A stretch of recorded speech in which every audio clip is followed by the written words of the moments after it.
So, you know, I notice this phenomenon now. People are attracted to non-duality teachings. They are attracted to processing teachings, KI. They are coming to meetings, they are doing sessions, they are doing this. Then I talk to them more. I find out, I was like, all right, can you walk me through your day since you wake up in the morning? Walk me through the day. And then the person tells me, and I'm like, dude, this is not going to work.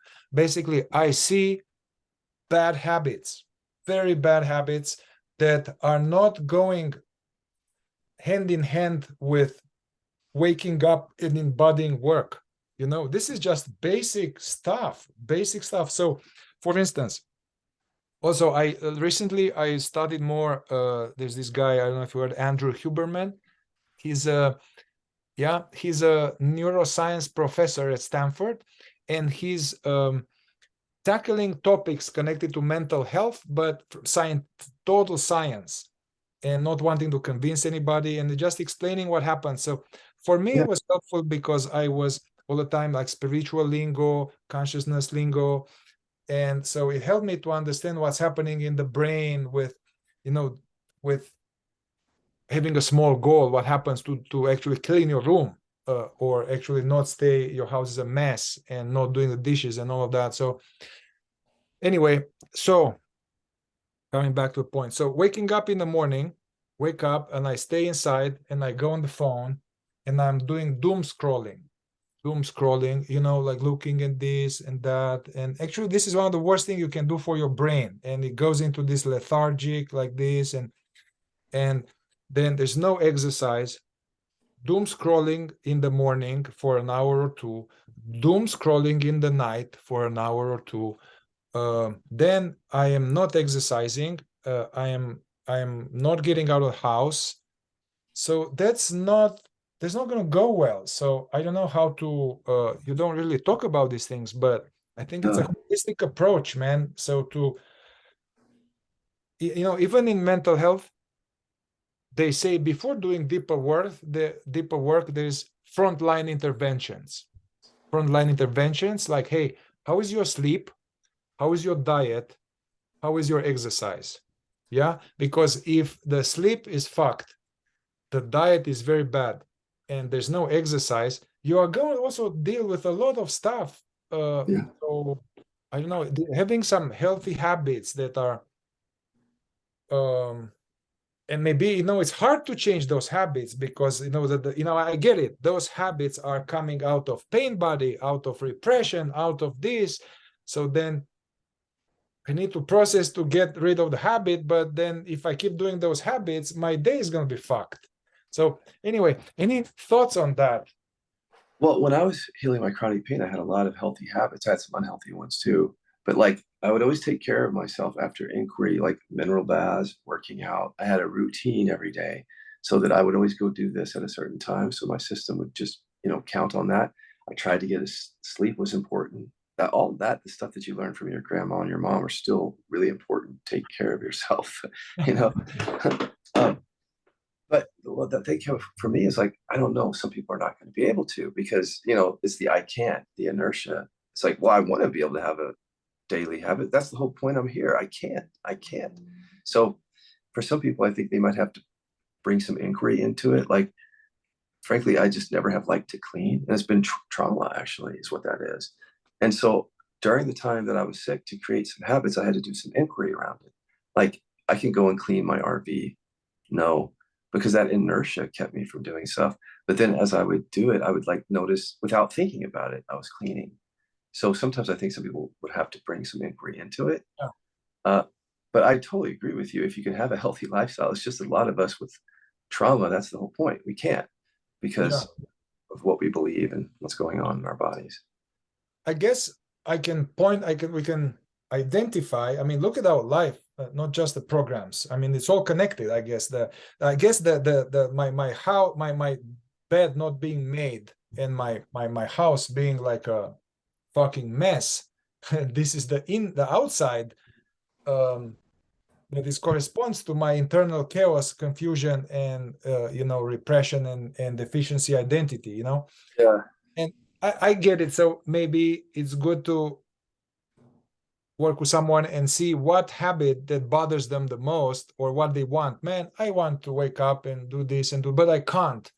So somehow bring that issue as something to observe and process and to see what's underneath that, do some exploration around that, which will allow them to somehow change the habit. I think so too. And there's also some habits that are coming from the trauma. Like I have a friend who cleans a lot, and on the outside, you would think he's really healthy, but on the inside, he's got a lot of anxiety, and he tries to deal with it that way. So I think that if we bring inquiry to all these things, we'll start to see which ones are coming for our trauma response, and which ones are just we want to do it because we like it, it's good for us. I think we start making the Yeah, distinction between those things as we go deeper, yeah, more and more. Yeah, because I've cleaned more, but even as I clean more, I'm also aware that like that could easily become a trauma response. It's like if because you can just lose yourself and you can actually disconnect from people that way. It's just like get really busy doing stuff and disconnect from people. So I'm always looking to see how my different habits are also coming from trauma, even if they look healthy. yeah.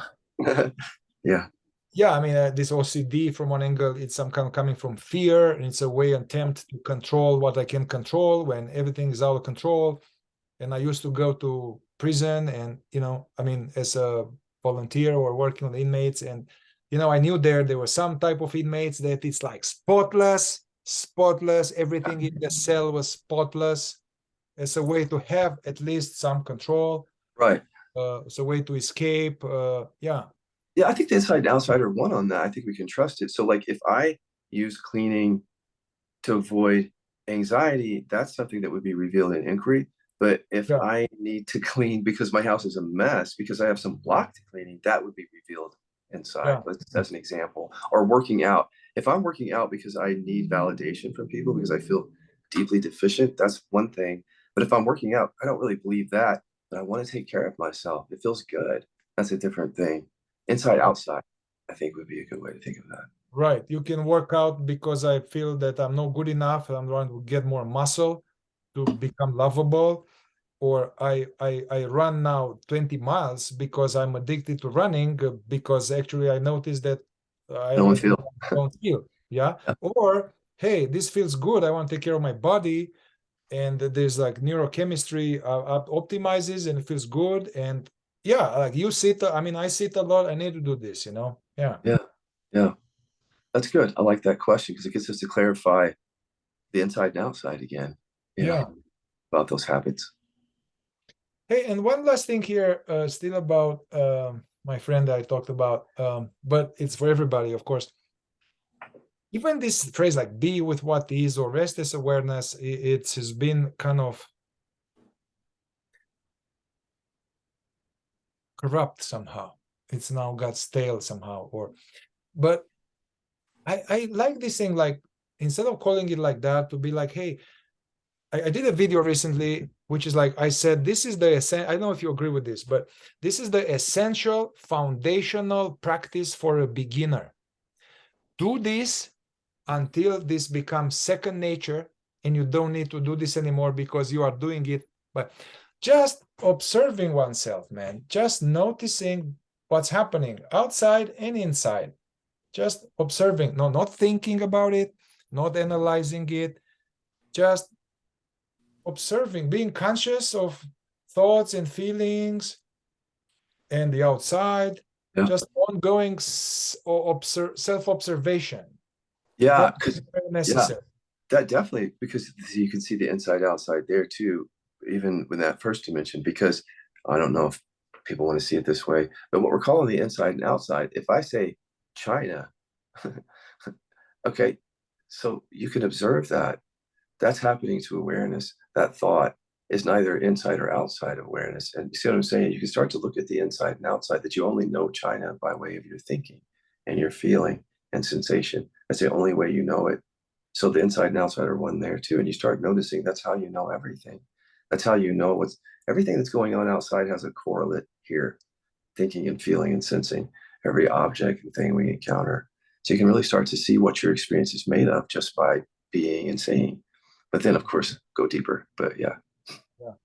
Yeah, at least just some observing what's happening instead of, You know, there was some Sufi saying, like the Sufi, the master is he whose thought keeps I forgot it. It's like basically your mind is where your body is, and your body is where your mind is. Awareness is there, so you're not like disjointed. Usually the body is here, my mind is somewhere else in another time frame, in another location. Yeah. Just this, you are fragmented. Yeah. So from one angle, this in the fourth way they call remember yourself, but Yeah. there are two connotations, like, you know, remember, like, oh, come Yeah. back, sense of being, but also to remember, to put it together. Right.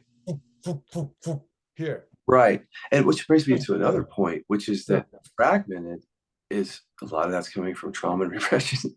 Because right. Yes. So reconnecting the mind-body connection allows us not to fragment so much and be real with what's really happening. I'm angry, I'm hurt, I'm afraid.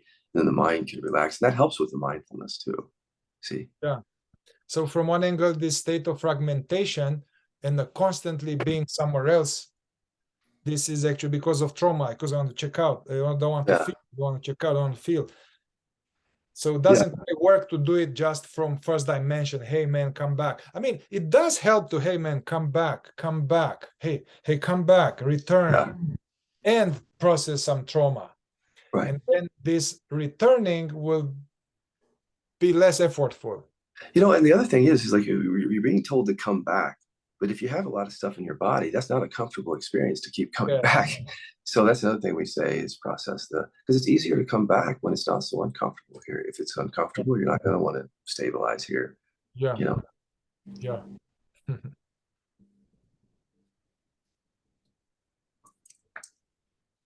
All right. I think it's good enough.